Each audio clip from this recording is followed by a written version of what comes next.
Good morning, everyone. Thank you for joining our webinar today. We will wait another 2 minutes until everyone has dialed in. So we will start at 11 and 3 minutes. We have sorted out our content in the right way, so we are not going to be over time. So let's just wait another 2 minutes until everyone has joined. A few comments already as new people joining. So we said we are going to start in the next minute. So we will kick off at 11 and 3 minutes because we decided.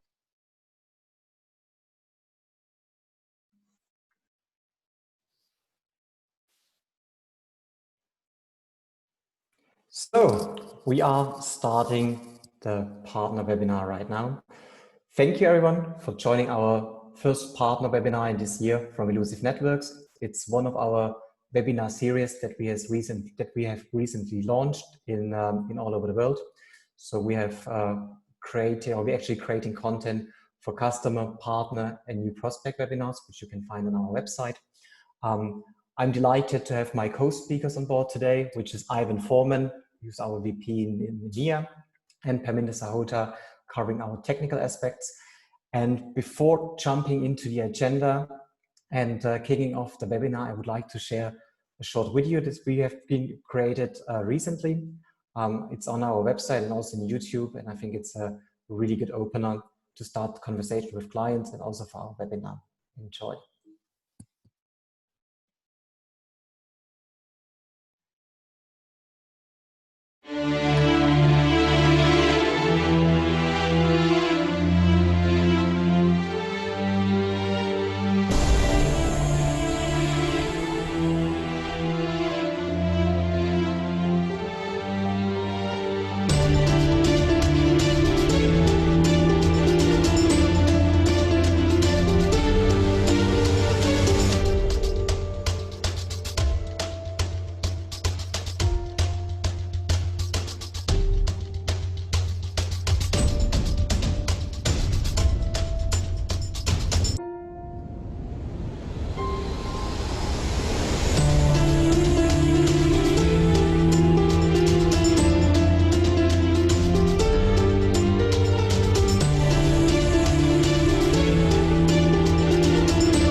I hope you enjoyed the video. For the beginning, I'm starting with the agenda of today's meeting. So the idea of the webinar today is to give you an update about Illusive, what has changed in the team in EMEA, what new functionalities and products you will find, and we'll also provide a high-level update on an entry for those who have not been familiar with Illusive so far. The idea is to make the content available in the end, and we are preparing our content for sales and pre-sales. So this is a mixed webinar, but we're actually planning another technical webinar, I think in beginning of June, where we will send out the invitation shortly. From agenda perspective, we will start with introduction. I would like to share the latest and greatest in the Illusive team. Who's on board, who's covering which region, who are your contact persons. We will sort and discuss a little bit why Illusive is interesting in times of Corona, which will be covered by Ivan Foreman. Then we will jump into the solution itself, providing a high-level platform overview, and also giving the ideas and new functionalities that we have been launched in the last couple of months, also the last couple of weeks, so there are new functionalities available. We will also cover with these case studies and actually what we're seeing in field and why our clients have decided to go forward with Illusive. And in the end, we will finalize everything with the selling tools. So what tools we provided to the partners that they are able to introduce Illusive to your clients. We have scheduled a Q&A session in the end. So we are planning the last 10 minutes to run our Q&As. So if you have questions until the Q&A begins, please feel free to write it in the chat. Perhaps the one who's not speaking can answer it already. Otherwise, we will take your notes in the end of the Q&A session, or you're open to raise questions in the Q&A session in the end. Thank you very much. From the team, we are covering today the EMEA and Russia geographical area of Illusive. We have a few territories in place. So the color blue is Central and Eastern, which is in terms of the DACH territory and Eastern Europe.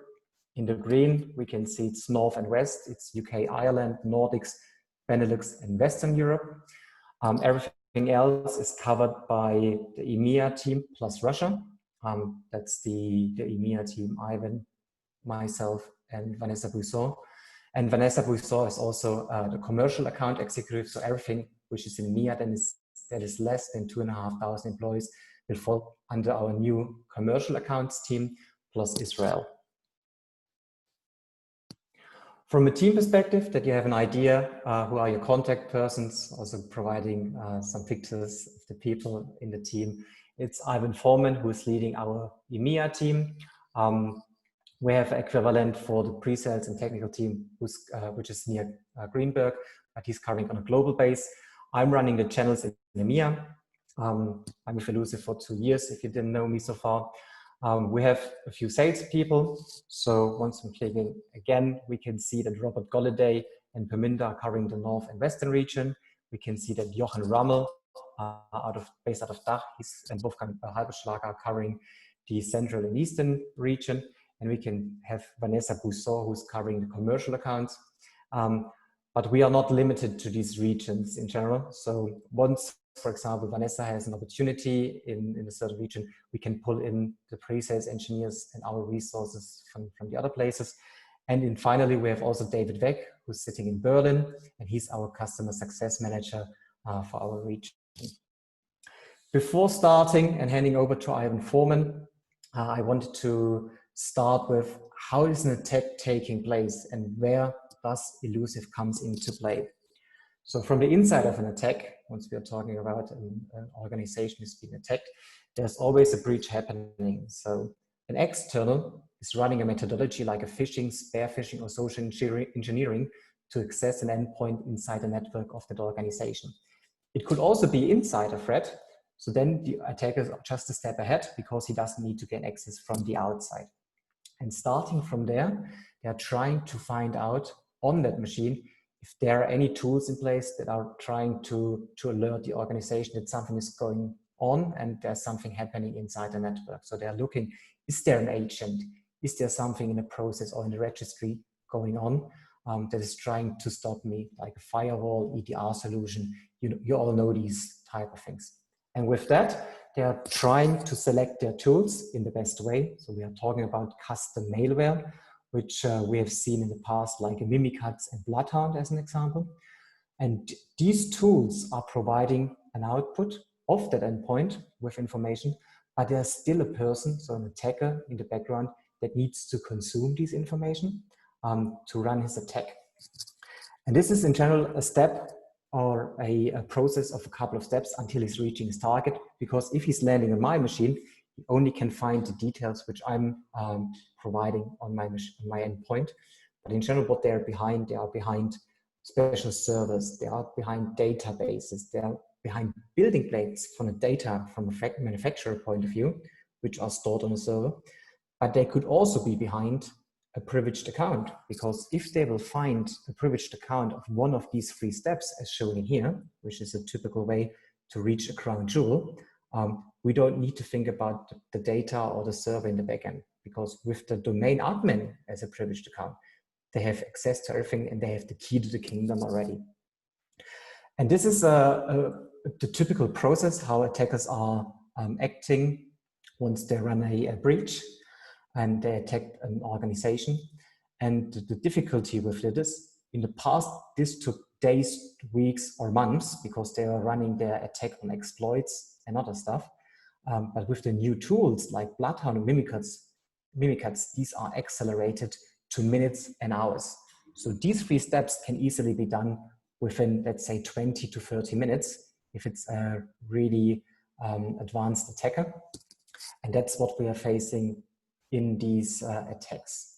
And this brings us to a special point, and this is the topic of Illusive and what we are focusing on.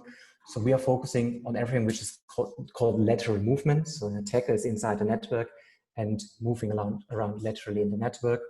And we found out that more than 70% of all attacks are carried out through lateral movement. The issue is they are reaching the target much quicker than before. They are for longer time within the network, which we say the average dwell time is plus 270 days. Gartner and other analysts are talking about 120 days plus. If you think about the breach which has taken place in the hotel group Marriott, there was an attacker inside the network for more than 3 years in stealing data because they had a merger with SPG, bringing together the data center and onboarded an insider threat, which has already left the organization. So it takes very long to find out and expose that an attacker is inside the network. And finally, which makes it even more worse, we have a lot of tools at the moment in place that are trying to alert us that something is happening, but actually they are providing too much alerts. So if you think about your security operations center, which are now handling hundreds and thousands of alerts on a daily basis, it's really difficult to find out which one is that granular event where something is going on. And this is exactly the space where Illusive can help. And with that, I'm handing over to Ivan Foreman, who's driving into a little bit more detail what we're doing and how we are tackling these problems. Brilliant. Thanks, Stefan. And good morning, good afternoon to everyone. And thank you very much for joining. So what I'm going to be talking about briefly is where we are today in Corona times and how Illusive specifically can help address some of the challenges or issues that our customers are facing today. As many of you are aware, it's very strange circumstances. Everyone is now working from home. Things have changed compared to a few months ago, but attackers haven't stopped attacking. In fact, they are probably upping the ante, and they have a bigger opportunity now to be able to exploit various weaknesses in our customers. And what we are doing as a company is helping our customers and focusing our efforts on being able to address specific challenges. And our nirvana or our ideal scenario is to create a 0-0-0 world for our customers. And the 3 zeros are, first of all, to get to a place where 0 privileged accounts are accessible to attackers. Stefan touched a little earlier on the standard kill chain or the standard attack that an attacker would use in your network. And the first point to that is obviously being able to utilize credentials and connections in your customer's network. And we want to be able to create a scenario where nothing is available to an attacker, or no real and critical accounts are available to the attacker to be able to exploit. And I'll talk in a few minutes about how we achieve that. The second thing which we want to be able to achieve is that you're not getting, or your customers are not getting loads of alerts. Okay, and when I say loads of alerts which are not real. So we have a challenge today in the scenario with COVID times that generates, there are lots of systems which are generating large amounts of alerts based upon anomaly detection. And that's very, very frustrating for a lot of our customers because no one's doing anything wrong. They're just analyzing a lot of the data based upon standard parameters which have been set up, a few months or a few years ago. And today, in COVID times, people are working from all different areas or all different locations, and it's very, very difficult to be able to monitor it. So we want to be able to create a scenario where if you do get an alert, it's for something that you really need to act on. And the third area is around investigation. So the ability for our customers to be able to actually take real actions based upon forensics and information which are provided to them, and not to waste lots of time investigating incidents, and giving the ability to respond very, very quickly to be able to these type of incidents. So this is the place we would like to get to for our customers, which would help them be able to alleviate the risks and the challenges a lot better. Now how do we do that? Bear with me, let's see if this works. There we go. It's a three-step process from an Illusive perspective. The first one is around shrinking the attack surface and basically removing all of the errant credentials and connections which exist. The second step is being able to plant our deceptions across an environment and expand the attack surface. So it's so much more difficult for an attacker to move. They don't know what's real and what's not. And the third area is about being able to then respond very, very quickly with detailed forensics and information which the system provides. And all of that is done, as many of you are probably aware, with a very, very simple to deploy, high fidelity solution, which can be deployed across hundreds of thousands of users very, very, very quickly and very effectively. Now, if we go ahead and we break down the different parts of the Illusive service, just briefly, the first one is around attack surface reduction. And when you look at this screenshot, you'll see this is a typical scenario or a customer's network. And if I drill in a little bit more detail and I look at a segment of the network, we can see various end users, servers, and the little crowns or the crown jewels. And these are stuff which the attackers are really trying to get access to. And as Stefan mentioned, as part of that process in terms of accessing various different credentials and connections, they use this as a way of being able to move from one machine to the next machine. Now, with this, with Illusive's Attack Surface Manager, you're able to reduce the attack surface. And the way that we do that is be able to highlight specific credentials and connections which exist, but which probably shouldn't be there.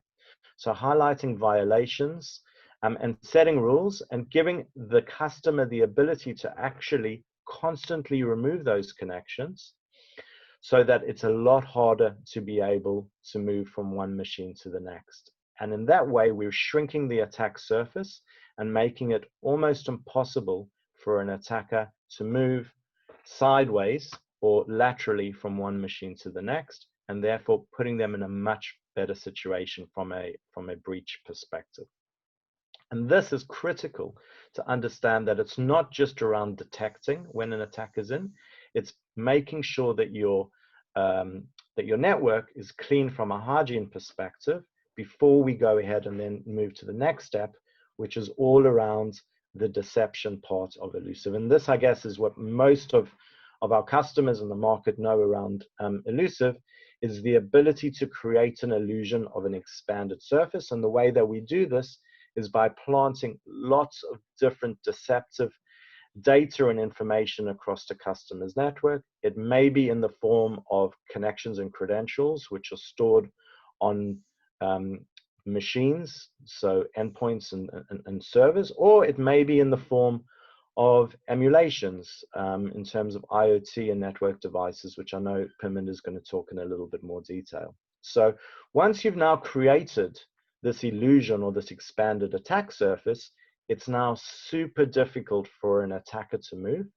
And a lot of our customers, in terms of evaluating our solution, utilize a red team or a penetration test to be able to test the efficacy of the solution. So once our solutions have been deployed, how are we able to test that? And they then would send in a red team or people to come in and do a capture the flag exercise. And we've had over 100 of these various different examples or these different exercises. And in every single one of them, we've been able to make sure that we can detect any type of red team. So this is a very important way to to identify or to test our solution. So we've reduced the attack surface, we've expanded it now with deceptions, and if an attacker now wants or has the ability to land on a beachhead and move or try to move using the credentials that they have, very, very quickly we'll get an alert. And once we've got that alert, we basically trigger a forensic collection. And with this forensic information, our customers can now decide what action to take. So they can either choose to utilize that information and to monitor the attack and what's going on, or they can choose now to cut that particular machine off of the network and get rid of that attack as it's happening in real time. The super important thing to understand is that we provide very, very detailed forensics around what is going on. And this is a screenshot of a forensic timeline. So the second that an attacker triggers, and that attacker may be an external attacker or an insider, triggers one of our deceptions, you can get all of this data in real time, not only from a forensic perspective, but also detailed screenshots, which enable you to understand what's going on. Now, one of the really interesting things that we're seeing is that customers are using our on-demand forensic capability, not only to analyze detections from an Illusive perspective, but also to be able to utilize this functionality when other incidents are triggered. So either an EDR or a SIM or various different things are triggering alerts, you have the ability to create an API or to run our on-demand forensics in real time to get some very, very detailed forensics, which will help our customers in being able to reduce the amount of time that they spend on investigations. And I know Perminda is going to touch on this a little bit later when he talks about a case study. So those are the three core parts of the service. When we talk about utilizing this in times of Corona, what's really, really interesting is that we've seen two main use cases emerging, which our customers are talking to us about. And if you think about it with Corona, we know that budgets have been cut. We know that people are concerned about their jobs and their futures and their budgets. And our message, I guess, to you and to our customers is that it's critical to be able to utilize a solution like Illusive today to help you protect your organization, specifically on two main areas. Number one is around insider threat. So many people now are concerned about the future, concerned, do they have a job? Are they going to be staying in their current job? They're thinking about their next move. And working from home, there's no one looking over their shoulder in terms of what they're doing. So we've seen a huge rise in insider threat incidents, and Illusive is very well positioned to be able to help address the insider threat use case. The second area, and I think we touched on this a bit with the video that Stefan showed in the beginning, is around anomaly detection or user behavior analytics, which a lot of solutions have or a lot of customers use today. That whole process is really, really very difficult in a COVID scenario with so many users working from home. So it's a lot better today to be able to utilize deception as a way to be able to detect threats on your network. And you know that there's not going to be any false positives, and you know you're going to be able to act on that immediately without having any challenges or SOC fatigue. So those are the two things we would really stress that you talk about to your customers when why you need to implement Illusive today based upon what's happening over the past few weeks and months.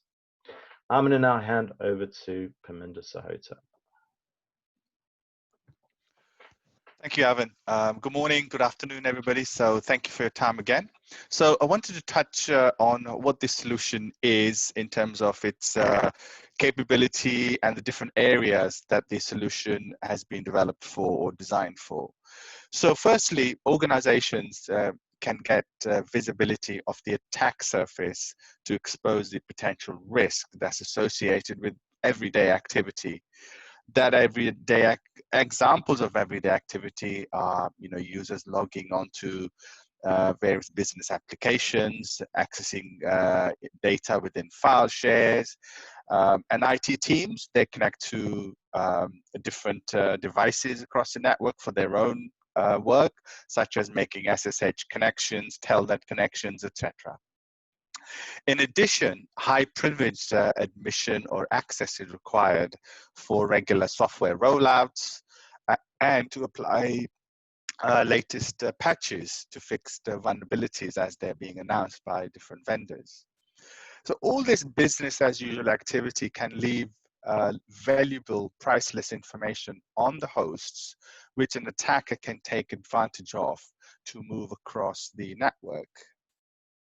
Now, so this solution that we're talking about here, the first aspect of the solution is able to collect this information and more importantly perform an automated hygiene to reduce the surface, the attack surface that's visible and the associated risk with it. So this is the visibility and therefore the subsequent hygiene of the attack surface is the first area of the Illusive platform. Secondly, the solution is able to detect the actions of the adversary without the adversary or the attacker knowing. This is made possible through deploying deceptive data across the entire host estate, which looks authentic as it mimics a real environment. What that means is that the data that's the deceptive data that's planted is based on password complexity, Active Directory information, naming conventions, host names. So it's very, very authentic, very, very relevant, very pertains to the actual organization itself. So this data, once it's planted, lures the attacker to reveal themselves as soon as they attempt to use this information that they've gathered from the compromised host. This information gathering could be as simple as performing something like a ping, or a net view, net use, typical operating system built-in commands. So this planted information can include sessions that are very relevant to the organization, including RDP sessions, file shares, SSH connections, telnet connections, database connections, FTP connections, and many more. And in doing so, i.e. when an attacker uses one of these pieces of planted data, high fidelity alerts are raised immediately. Incidents are regenerated, and then forensics data is collected from the host where the attacker is sitting at or on, which can then be used for investigation purposes or the mitigation actions that the organization wish to take, such as isolation.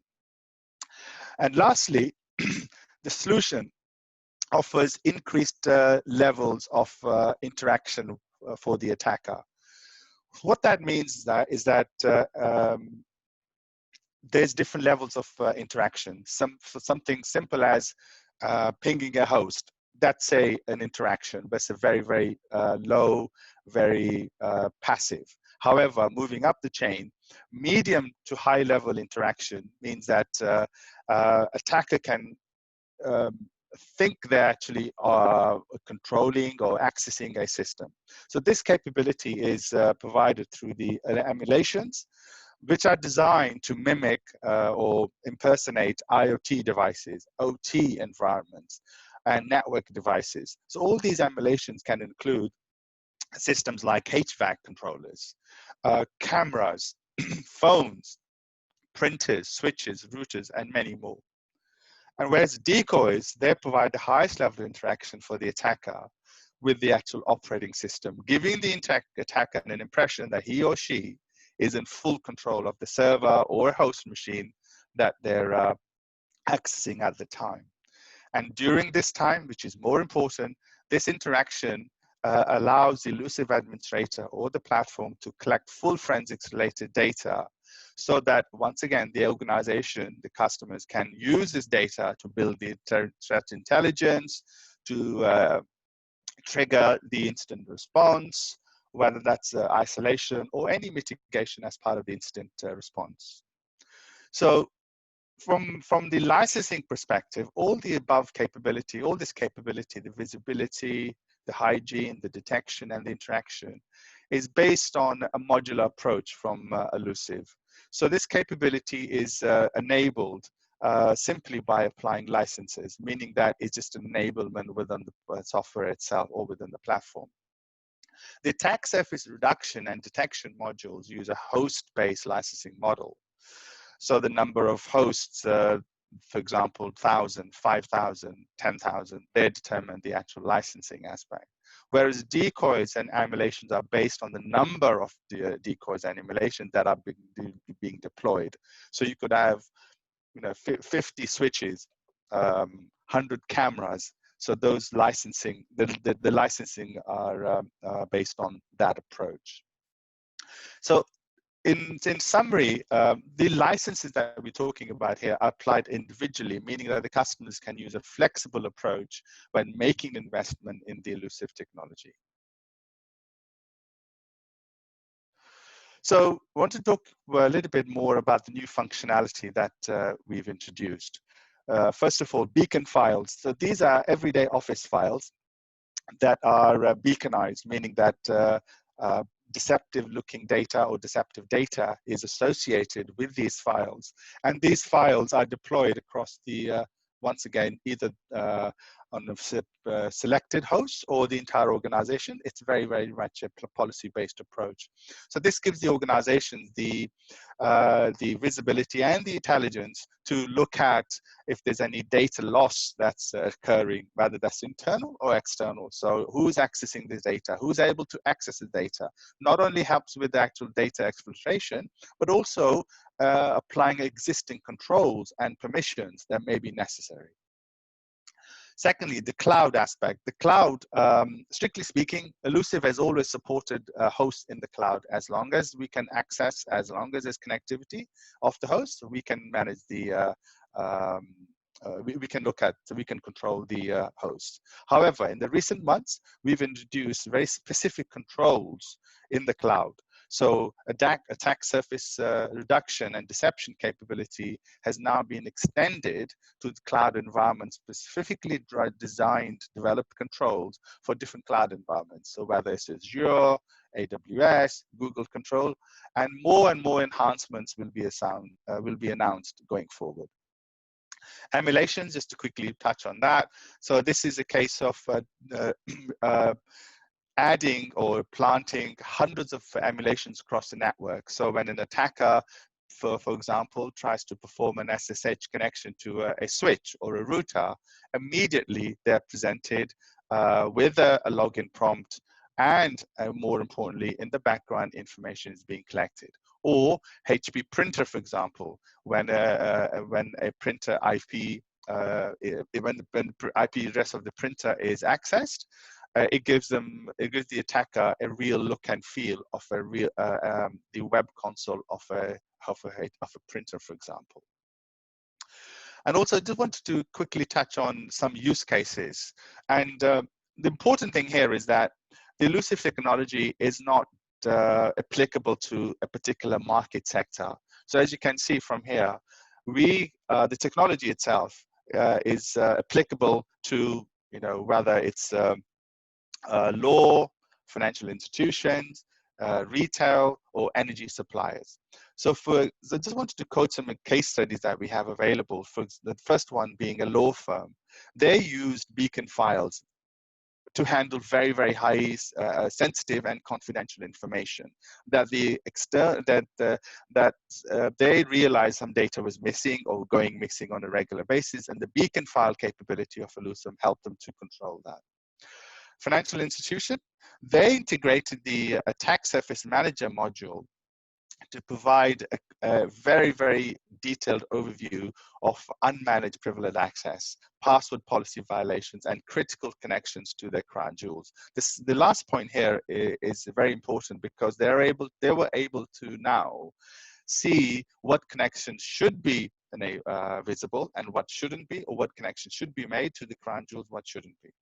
A retail organization was able to detect not only a single individual, but a group, a very, very advanced level of attackers working as a group, and their actions were detected very early before any damage could occur for their organizations. And retail, being a very, very household names, usually are obviously very, very conscious about their brand reputation.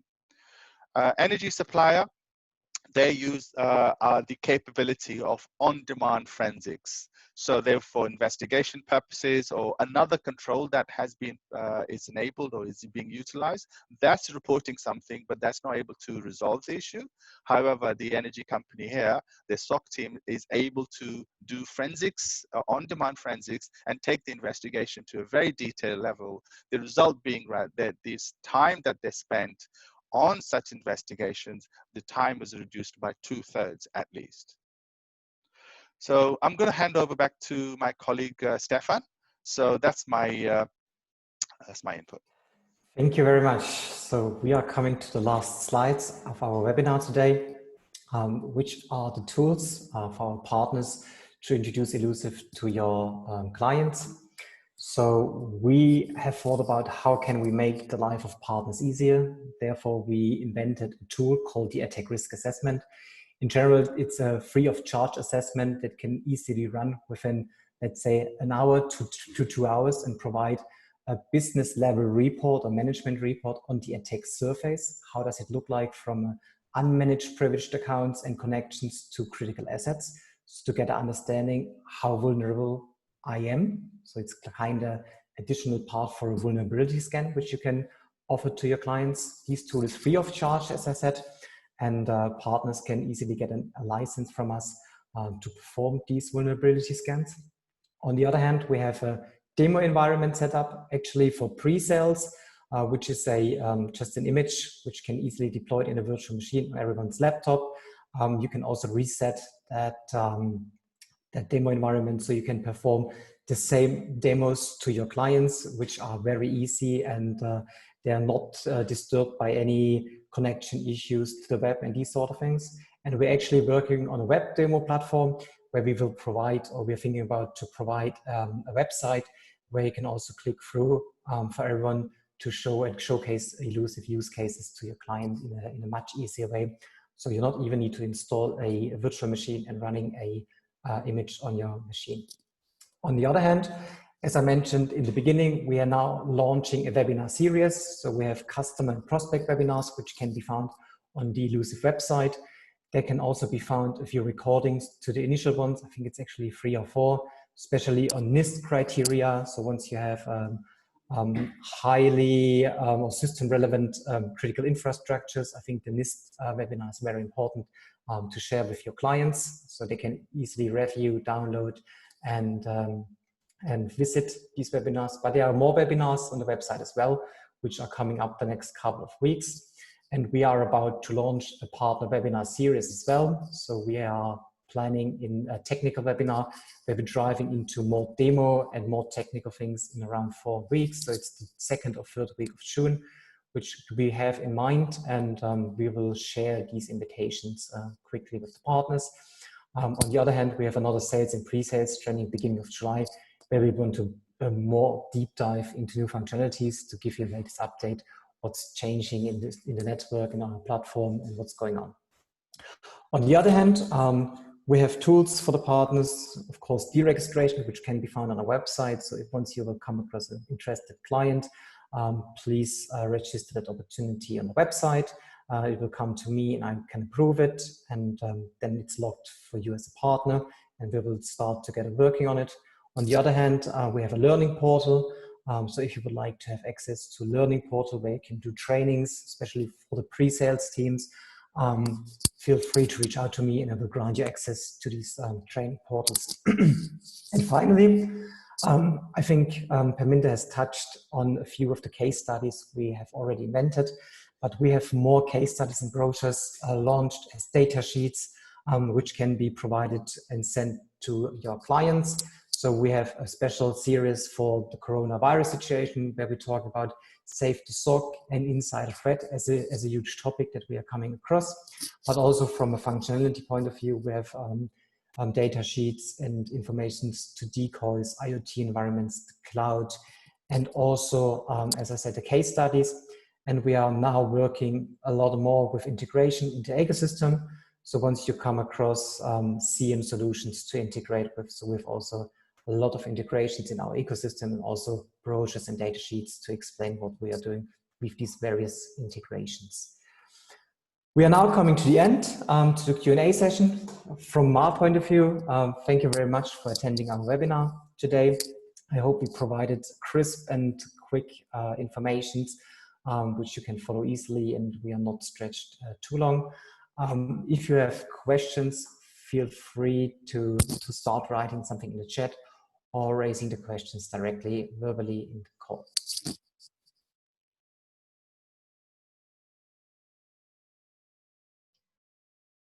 Great. I think, Stefan, there's a question already. I think, Parminder, if you can handle it, it's more of a technical question specifically relating to beacon files. I'll read it out. This is from Michael. How the beaconized Office files can report back from an external perspective. So can you talk about how we configure the beacon files and when they alert and how they alert? Parminder, if you're able to talk through that, Yes, please. sure. Thank you, Ivan. So when a file is created or an existing file is used, and the process of beaconizing the file means that data is added to that file. So that data means that everything to do with that file, when it's accessed, points to the Illusive platform. So one of the components of the Illusive platform is a trap server. So this trap server data that's associated with this file once it's beaconized. So the approach is that you can use an existing file or specifically created files that could be named appropriately, like, making it more attractive, like, password file or confidential data or, recent stats or whatever you want to call them. But so it looks attractive by the name, but in doing so, in the attacker accessing the file is automatically triggering an incident in the background that a file has been triggered or has been accessed, prompting the trap server to inform the management server of the component of the solution, I should say, that starts to collect the relevant forensics data.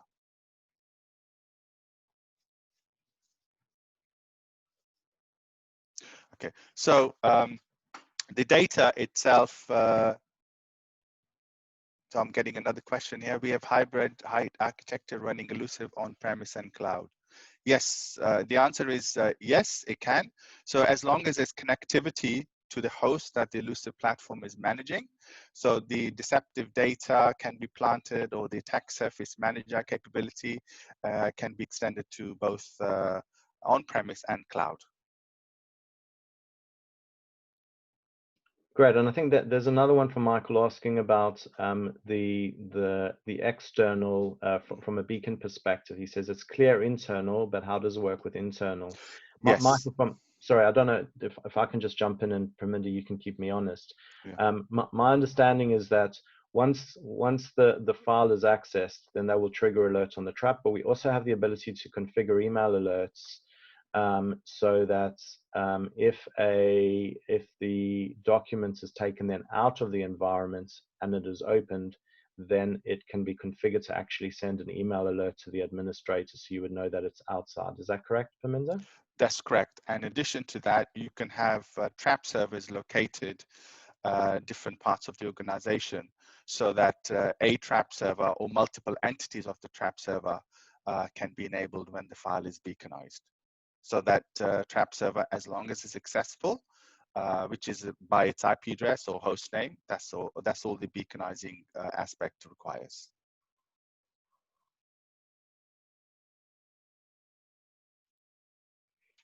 Great. Okay. There's another question asking around the license.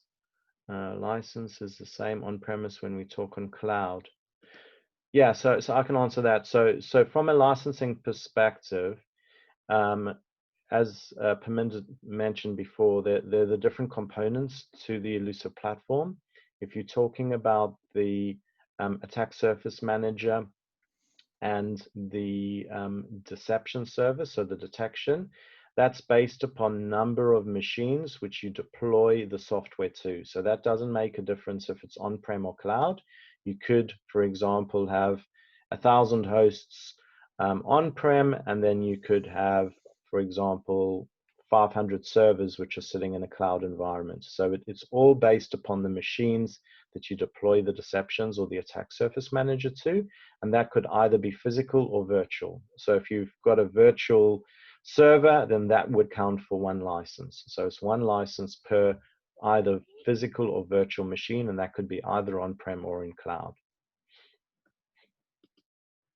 Okay.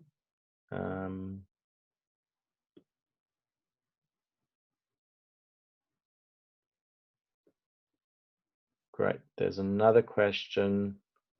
How can we get the demo virtual machine? Guess that one's for you, Stefan. Just send me an email and we will sort it out. That's the easiest way. Brilliant. I see something in the chat that there was something writing in the chat. Did I understand right that if you go for Illusive networks, you don't need an EDR solution? Maybe that's a question for Perminder. No, so the Illusive technology is not designed to replace EDR solutions or endpoint solutions. It is to coexist, augment the existing controls. So EDR solutions and endpoint solutions, they are policy-based, they're signature-based, they're anomaly-based. So whereas the Illusive approach is very much business as usual activity that an attacker is going to be performing by using the company's resources, using credentials and the connections that exist, which this business as usual activity is not going to be picked up by an EDR or endpoint solution. And more importantly, Illusive technology is not looking for any malicious activity, but the usage of malicious tools. It's mainly looking at detecting lateral movement that the attacker is performing. Brilliant. I also saw that there was a question around the MITRE attack framework. Thank you, Tome, for that. So yes, for those who are not familiar, the MITRE attack framework, is often referenced by a lot of our customers, that they want to be able to map out how attackers potentially could infiltrate their systems. And the MITRE is basically part of the Lockheed Martin kill chain. Illusive actually addresses a number of the sections of MITRE, specifically phases 6 to 9 of the MITRE attack framework, which focuses around particular areas. And we've actually got a document which goes into that, and Stefan has actually shared that document with you, and we've got lots of documentation which goes into this, so please reach out to any of us and we'll be happy to share additional information on this. One more technical question was coming up. What about thin clients? Need a demo as well? Question mark. Yeah, so if I can take that. So yes, we support thin clients. The technology supports thin clients, but it's not clear to me what the whole question is asking. Do thin clients need a demo as well? Perhaps, Michael, if you could elaborate.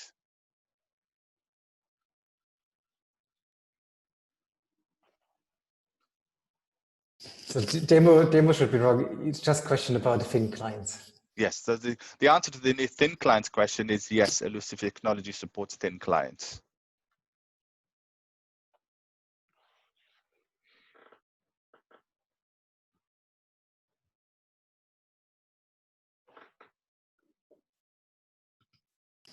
Do they need a license, Perminder, on a thin client? Yes, we can manage, but the question, do they require a license from the server or just the thin client itself? The thin client itself, because that's seeing as a separate machine that's accessing the resources. Users are logging on and off on that on the thin client. Thank you very much, Perminder.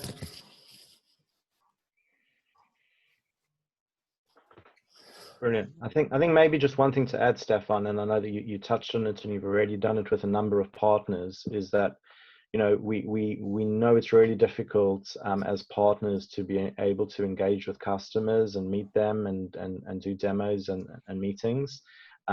we would love to, support any of you in terms of running webinars or presentations with your customers. I know that Stefan has already done it with a few partners recently. And if you think it would be valuable to run a similar type of presentation, or maybe even be able to do demos for your customers, we're more than happy to help support. So please just reach out to Stefan, and we'd be very, very happy to help support this type of activity. I see one more question regarding SIM platforms. So the answer is yes, the Illusive technology supports number of SIM platforms out of the box using API calls. So these platforms being Splunk, ArcSight, QRadar, Logarithm. And in addition, we also are able to send to external syslog servers using standard 514 ports. Yeah, and just maybe to add to that is in a future session, I know we covered a lot of content, but the plan is to follow up and run another partner session, specifically where we talk about third-party integrations, because we know that a lot of you work with other solutions like SIM platforms or EDRs or privileged access managements, and we integrate with a lot of these solutions.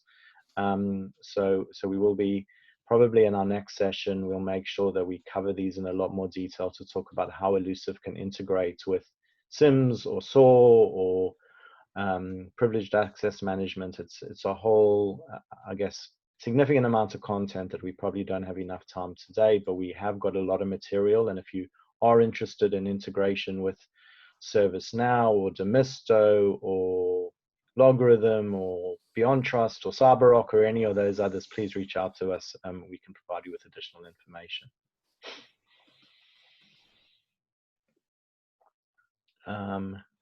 There's one last question from Michael. Are there any plans for a trap server for the internet, i.e. a web server?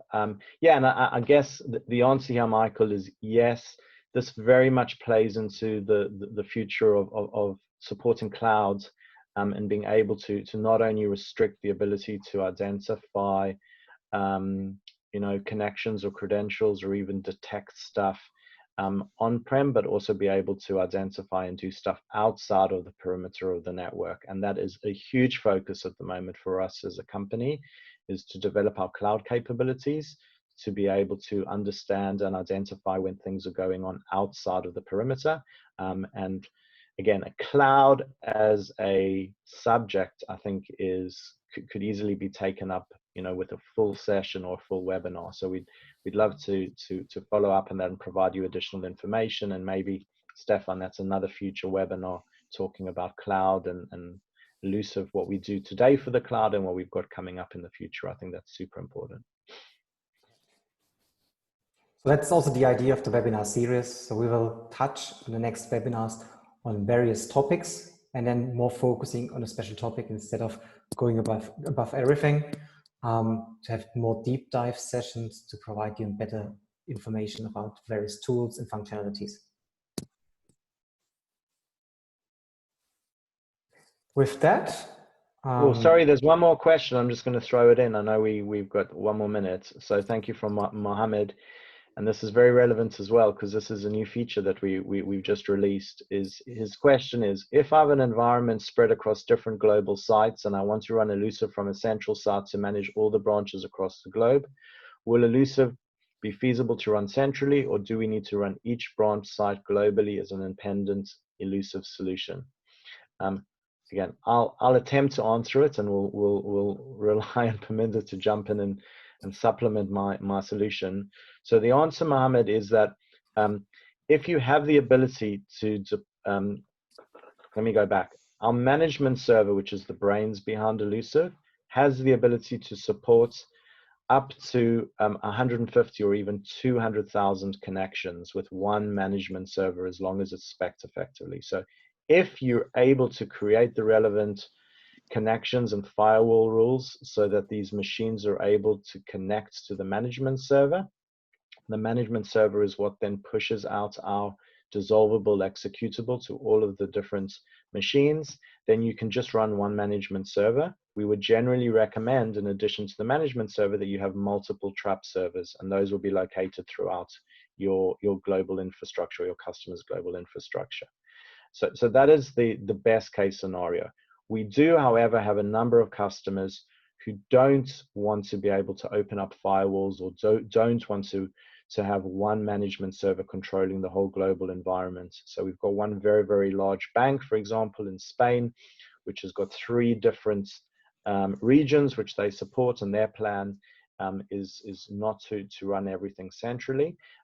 We do have a new solution, or a new feature which we've just released, which is called our distributed management system. I think that's the name. We had an internal name, but I think we're about to actually come out and officially release this, which gives you the ability to actually plant connectors in each of your different local areas or segmented parts of your network, which will then report back to the central management system. So we do have the ability, if you don't want to open up the various different firewalls or connections, then we do have a solution. It's about to be officially released. It's in very, very final stages of development, which can support the ability to centralize everything, but installing what we call localized connectors. I don't know, Parminder, if you want to use the last minute to just expand on that in a little bit more detail. Yeah, so absolutely. I think you've covered as much as possible. Yeah, so the answer to the question is yes, we can. So we have a hierarchical architecture. So meaning that you can have one centralized management server sitting at whatever the central location is, and that is talking to local or branch office based zone servers. So these zone servers, you can call them as like a mini management server, and that's talking to, reporting back to the main management server that's located at the SOC center, or wherever the central location is. Thank you very much. With these last words, I want to also say thank you to Parminder and Ivan for supporting me in our first partner webinar today. I hope we brought a lot of value to you and gave you a better understanding what's happening, what we are changing, and actually what we are working on as well. Ivan has also touched point on a little bit of a roadmap topic, which is a great thing. So thank you, Ivan, for that. And with that, I'm closing our today's webinar, and please feel free to reach out to us on our website, via our email addresses or telephone numbers. Thank you very much. Thank you, everyone.